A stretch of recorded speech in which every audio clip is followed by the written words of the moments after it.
आप सभी को मेरा नमस्कार। मैं आपका दोस्त अनुज कुमार और बिजनेस एडवाइजर अनुज कुमार, और आप देख रहे हैं अपना खुद का चैनल एबीएन न्यूज़ भारत। दोस्तों, जैसे जैसे 2023 की समाप्ति हुई है और 2024 में हम आगे बढ़ते जा रहे हैं, तो उसमें कुछ नियमों में इतने बदलाव आप सभी के लिए हुए हैं अभी तक कि शायद ही किसी एक निर्णायक साल में हुए हो। क्यों? ये जो साल है वो एक स्पेशल ईयर भी मान सकते हैं आप। अब ये जो अप्रैल का स्टार्टिंग होगी, 1 अप्रैल से ही इतने नियमों में बदलाव आएंगे, जो कि एक बिजनेस पर्पज से भी मान सकते हैं कि जो नया साल स्टार्ट होगा 1 अप्रैल से लागू हो जाएगा नया सीजन। उसमें क्या क्या नियमों में बदलाव किए गए हैं, इस समय की जो मेन अपडेट हो सकती है आपके लिए स्पेशल, संपूर्ण भारतवर्ष को वो सुनना जरूरी है। क्योंकि जितना भी हो सके इस वीडियो को आप अंत तक देखने की कोशिश करना कि कहीं ना कहीं इसमें आपके बेनिफिट का जरूर कुछ ना कुछ छुपा होगा। तो चलिए चर्चा करते हैं। अगर आप चैनल में पहली बार आए हैं तो चैनल को लाइक एंड सब्सक्राइब जरूर करें, क्योंकि हमेशा मैं ऐसे ही अपडेट देने की कोशिश करता हूं जो आपके लिए एडवांस साबित होते हैं, और वो कहीं ना कहीं परफेक्ट तरीके से बिल्कुल सटीक और सही जानकारी आप तक पहुंचाने की कोशिश करता हूं। चलिए बात करते हैं। रूल चेंज फ्रॉम 1 अप्रैल से बदल जाएंगे 8 नियम, पीएफ से लेकर क्रेडिट कार्ड तक शामिल। जाने कब या आपकी जेब पर क्या असर पड़ेगा। न्यू फाइनेंशियल ईयर में ईपीएफओ के नियमों में बदलाव होने जा रहा है।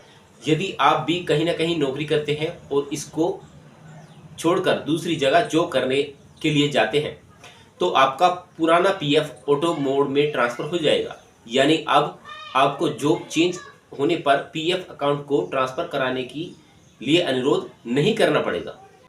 बस कुछ दिनों में ही अप्रैल का महीना शुरू होने वाला है। 1 अप्रैल 2024 से नए वित्तीय वर्ष शुरू हो जाएगा। इसके साथ ही national pension system NPS, EPFO, credit card से लेकर कई सारे नियमों में बदलाव होने जा रहे हैं।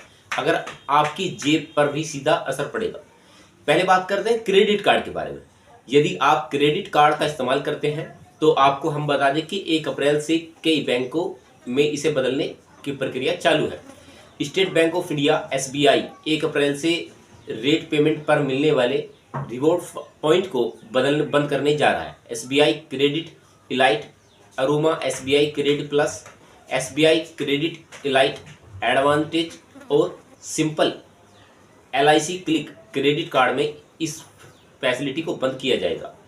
इस क्रेडिट कार्ड पर ये नियम 1 अप्रैल 2024 से तो कुछ पर 15 अप्रैल 2024 से लागू किया जाएगा।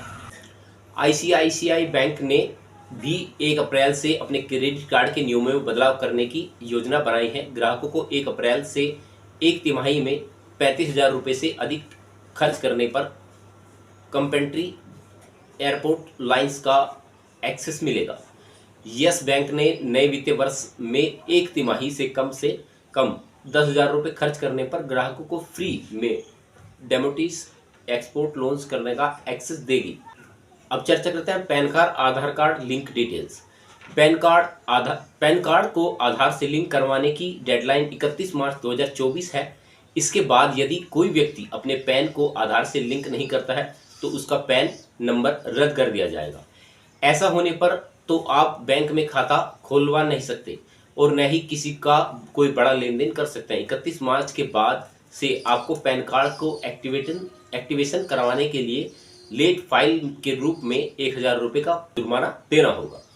अब बात करते हैं ईपीएफओ के बारे में। ईपीएफओ नए वित्तीय वर्ष में ईपीएफओ के नियम में बदलाव होने जा रहा है। यदि आप कहीं पर नौकरी करते हैं और उसे छोड़कर दूसरी जगह जॉब करते हैं तो आपका पुराना पीएफ ऑटो मोड में ट्रांसफर हो जाएगा। यानी अब आपको जॉब चेंज होने पर पीएफ अकाउंट ट्रांसफर करवाने का अनुरोध नहीं करना पड़ेगा। तो ये आपके लिए बेनिफिट वाली खबर होगी। अब चौथे नंबर पर बात करते हैं एनपीएस को लेकर। पेंशन फंड रेगुलेटरी और डेवलपमेंट अथॉरिटी पीएफआरडीए ने नेशनल पेंशन सिस्टम एनपीएस की सुरक्षा को और भी ज़्यादा बेहतर बनाने के लिए एक बड़ा बदलाव किया है। पीएफआरडीए ने सेंट्रल लिक्विडिटी एजेंसी तक पहुंचने के लिए 2 फैक्टर ऑथेंटिकेशन प्रोसेस को शुरू किया है। इसे 1 अप्रैल से भी सभी कस्टमरों के लिए लागू कर दिया जाएगा। इसका मतलब कि एनपीएस के तहत आने वाले नए लोगों को पुराने ग्राहकों को 2 फैक्टर ऑथेंटिकेशन प्रोसेस से गुजरना होगा। बिना 2 फैक्टर ऑथेंटिकेशन के किसी को भी एनपीएस लॉगिन की अनुमति नहीं होगी। एनपीएस सब्सक्राइबर को आधार वेरिफिकेशन और मोबाइल पर एक ओटीपी के जरिए लॉगिन करना होगा।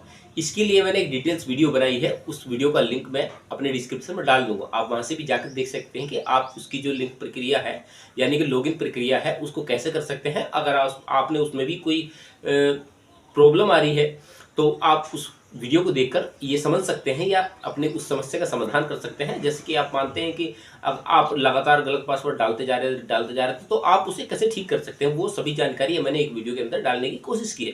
तो आप वीडियो के डिस्क्रिप्शन में उसका लिंक है, आप उसे जाकर वहां से देख सकते हैं। अब चर्चा करते हैं 5वें नंबर की नई कर व्यवस्था। 1 अप्रैल से डिफॉल्ट कर व्यवस्था अमल में आ जाएगी। इसका मतलब कि यदि आप टैक्स देने की श्रेणी में आते हैं और टैक्स फाइल करने का तरीका नहीं चुनते तो आपको ऑटोमेटिकली नई कर व्यवस्था न्यू टैक्स रिमेनिंग के तहत टैक्स भरना होगा।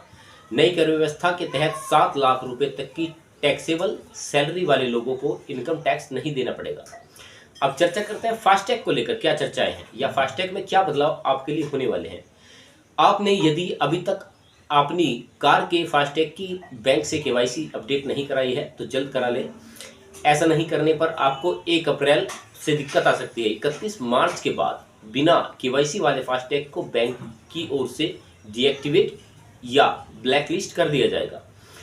आप 1 अप्रैल से फास्टैग में बैलेंस होने पर भी पेमेंट नहीं कर पाएंगे। इतना ही नहीं, आपको टोल पर दोगुना टोल टैक्स भुगतान होगा। एनएचआई ने आरबीआई के नियम के अनुसार फास्टैग के लिए केवाईसी प्रोसेस को 31 मार्च 2024 तक पूरा करने के लिए अनुरोध किया है।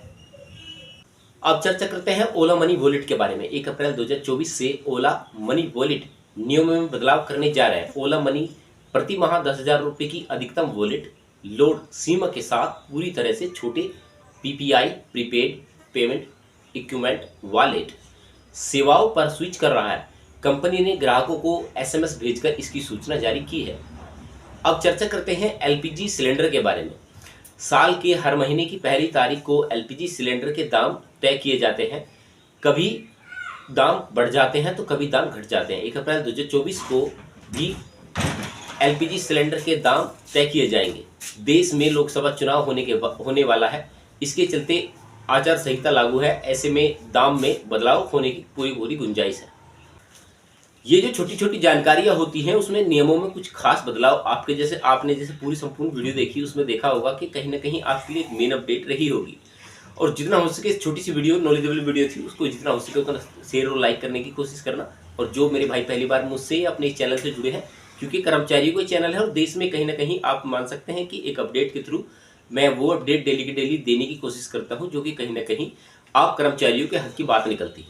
या देश में संपूर्ण कहीं भी आप मान सकते हैं कि जो भी नियम लागू होगा, आप 1 अप्रैल 2024 से जो नियम लागू होगा उसके तहत जो भी अपडेट आपके लिए आएंगी वो बहुत ही अहम और निर्णायक साबित होंगी।